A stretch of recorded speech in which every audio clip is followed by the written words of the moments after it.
शर्मा है। मैं all India united trade union centre का राज्याध्यक्ष हूँ। आज जो आपका सम्मेलन हुआ, द्वितीय सम्मेलन, उसमें क्या क्या आपने योजना? देखिए, ये हमारा प्रदेश का दूसरा राज्य सम्मेलन है और ये राज्य सम्मेलन हमारे केंद्रीय श्रमिक संगठन all India united trade union centre का अखिल भारतीय सम्मेलन 15, 16, 17 दिसंबर को भुवनेश्वर में होने जा रहा है। उसी की निरंतरता में हमने अभी जिला सम्मेलन किए प्रदेश में, और जिला सम्मेलन करने के क्रम में ही हम आज राज्य सम्मेलन कर रहे हैं।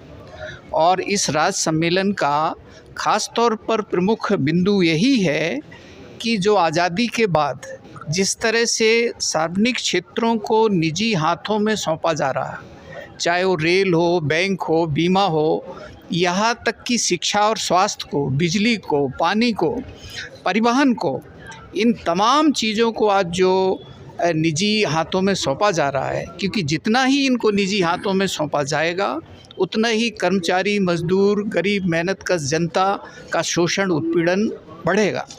क्योंकि इन सार्वजनिक क्षेत्रों में यदि वो पूंजी का निवेश करेंगे तो कोई भी निवेश जो है बगैर मुनाफे के नहीं होता, और मुनाफा का मतलब होता है शोषण और उत्पीड़न, कि गरीब मेहनतकश जनता को कम से कम दिया जाए।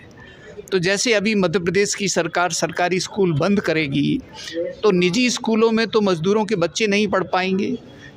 यदि ये मध्य प्रदेश सरकार सरकारी अस्पतालों को मेडिकल कॉलेज में मर्ज करने की बात कर रही है तो जन स्वास्थ्य ख़त्म हो जाएगा। जन स्वास्थ्य ख़त्म होने से गरीब मजदूर को जो आज दवाई मिल जाती है, स्वास्थ्य मिल जाता है, वो नहीं मिलेगा।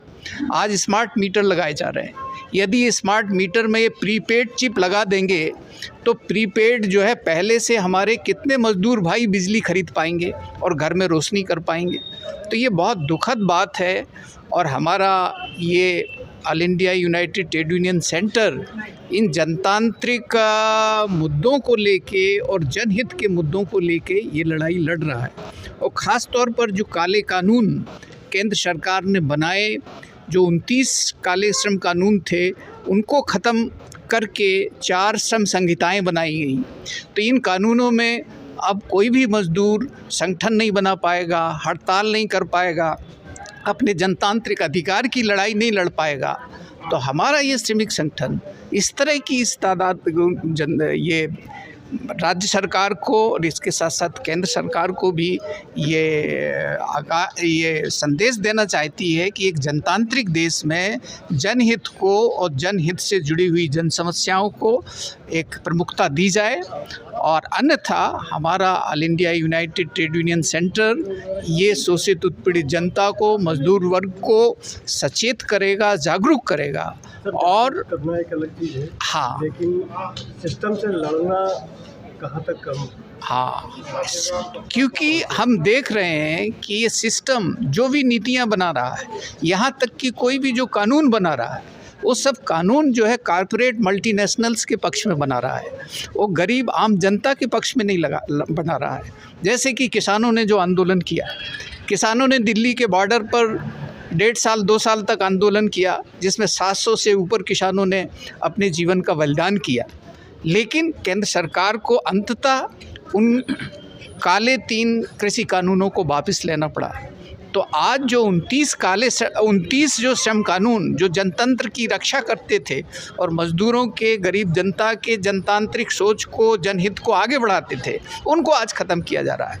तो हम चाहते हैं कि हमारा श्रमिक संगठन all India united trade union centre और दूसरे भी जो श्रमिक संगठन हैं, चाहे एटक हो, सीटू हो, इंटक हो, उन सब से भी हम उनसे भी निवेदन करते हैं कि वो कंधे से कंधा मिलाएं और हम सभी श्रमिक संगठन मिलके सरकार की इन जन विरोधी नीतियों के खिलाफ, सार्वजनिक क्षेत्रों के निजीकरण के खिलाफ, मुनाफाखोरी के खिलाफ एक आवाज़ बुलंद करें और उनको हासिल करें। सर, निजीकरण तो योजनाबद्ध हो चुका है और केंद्र सरकार हर फील्ड में, हर क्षेत्र में निजीकरण हो रहा है। अब इसको आप मामले को किस रूप में उठाएंगे और विरोध कैसे करेंगे इसका?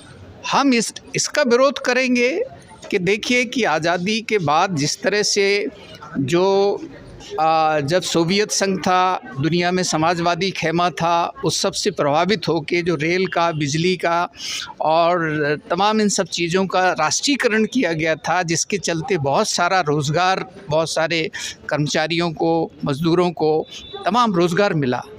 तो आज ये रोज़गार छीना जा रहा है। यहाँ तक कि ओल्ड पेंशन कितना बुनियादी जनतांत्रिक अधिकार है जो लड़ाई से इससे जो है हासिल किया गया।